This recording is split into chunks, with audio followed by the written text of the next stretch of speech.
Sometimes an anchor has to rise. Rise from the ashes. Not from the ashes, from the anchor desk.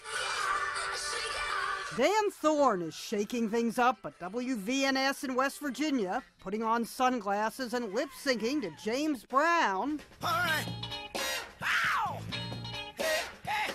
Ah! Rapping along with T.I.'s Where They At, Though. Where they at? Stealing his co-anchor's iPad to use as a prop. During commercials or when waiting to go on air, Dan is one anchor you can't anchor down.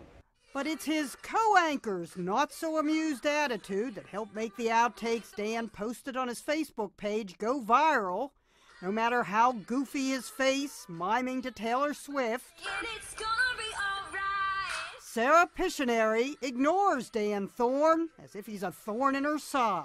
I was just trying to connect with my viewers and say, hey, I'm not a stiff. You're not peeved at him, are you? No, not at all.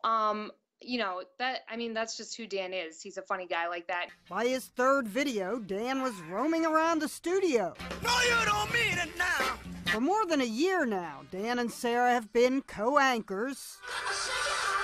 And they both say they are very close. Because we do like each other, and getting along isn't work. But Sarah draws the line at dancing during commercial breaks. Come on, dance a little bit. I can't dance on camera.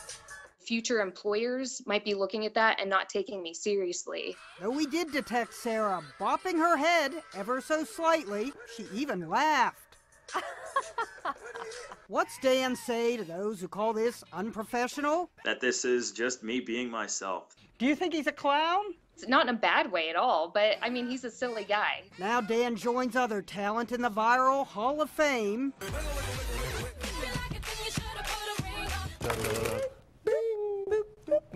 As for the speed with which the dancing anchor went viral, Dan quoted the anchorman he dressed up as for Halloween. He said, well, that escalated quickly. Boy, that escalated quickly.